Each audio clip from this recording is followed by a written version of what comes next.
사랑하는 행복한 교회 성도 여러분, 이 영상을 보시는 하나님 나라의 귀한 자녀 여러분, 오늘은 2026년 3월 8일 거룩한 주일입니다. 오늘 매일 성경 본문에서는 마르다가 돌아가서 동생 마리아에게 예수님의 오라는 명령을 전합니다. 마리아가 뛰쳐나가자 영문도 모르던 조문객들이 급히 마리아를 뒤따릅니다. 동네 밖에 계신 예수님을 만났습니다. 언니처럼 마음에 깊은 아쉬움을 토로합니다. 예수님은 나사로의 무덤 위치를 물으십니다. 그들이 그곳으로 안내합니다. 나사로를 사망에 가둔 무덤 앞에서 눈물을 흘리십니다. 동행했던 유대인들이 예수님의 우시는 모습을 보고 달리 반응합니다. 오늘 본문을 나누어 보겠습니다. 요한복음 11장 28절부터 31절, 마리아를 부르신 예수님. 32절부터 37절, 그를 어디 두었느냐. 분노하시는 예수님, 눈물을 흘리는 예수님.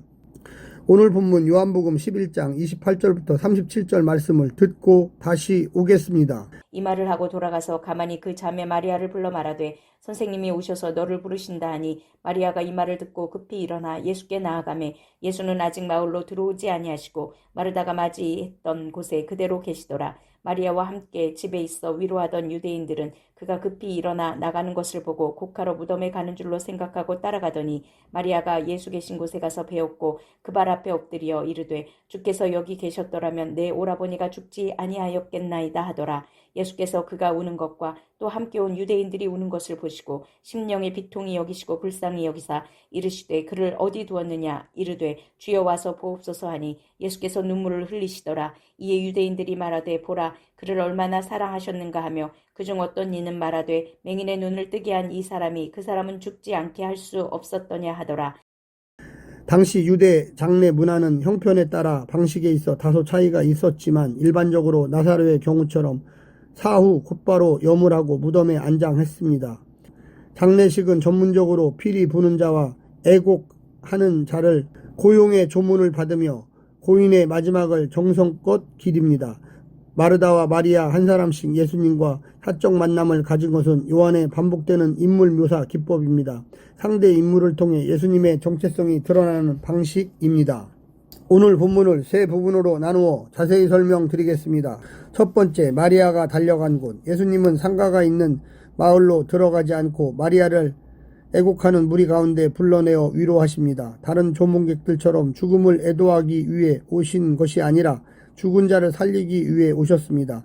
마리아가 급히 나가자 조문객들은 곡하러 가는 줄로 생각하고 따라 나섭니다. 하지만 마리아가 달려간 곳은 나사로의 무덤이 아니라 주님이 계신 곳이었습니다. 절망 중에 우리가 찾아야 할 곳도 엎드려야 할 곳도 주님 앞입니다. 목자이신 그분의 음성을 듣고 응답하는 것이 회복의 시작이며 그때 절망은 소망으로 바뀔 것입니다. 두 번째, 주님을 비통하게 만든 것. 마리아도 마르다처럼 여기 계셨다면 오라비가 죽지 않았을 것이라며 슬픔을 감추지 못하고 죽음의 현실 앞에 굴복하고 맙니다. 눈앞의 죽음보다 더 절망적인 것은 죽음 앞에 무릎을 꿇는 것이고 더 참담한 것은 죽음 앞에서 주님을 무기력한 분으로 만드는 것입니다. 예수님은 그들이 슬피 우는 것을 보시고 깊이 탄식하십니다. 이것은 단지 애도나 동정의 눈물이 아니라 죽음의 현실을 향한 비통이요, 사람을 고통으로 내몬 죽음에 대한 분개요, 죽음으로 세상을 위협하는 사탄을 향한 분노였을 것입니다. 하지만 주님을 더 비통하게 한 것은 부활의 주님에 대한 무지요, 죽음 앞에서 주님의 사랑을 의심하는 것이었습니다. 죽음을 슬퍼해야 하지만 다시는 희망이 없는 것처럼 슬퍼하는 것은 잘못입니다.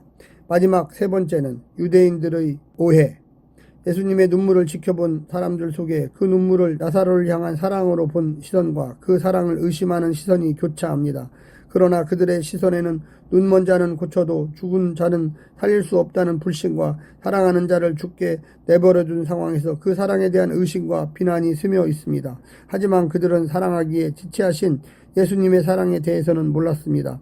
나사로의 죽음을 기쁨이 되게 하실 예수님의 사랑에 대해서는 몰랐습니다. 그런데 그들은 예수님이 나사로를 살린 것을 보고 나서도 서로 다른 반응을 보입니다. 문제는 늘 우리의 시선이고 해석입니다. 믿을 수 없는 역사가 아니라 믿지 않으려는 완악한 마음입니다. 사랑하는 성도 여러분, 오늘 하루도 승리하시고요. 하나님의 놀라운 축복과 은혜가 늘 함께하기를 간절히 바랍니다. 샬롬.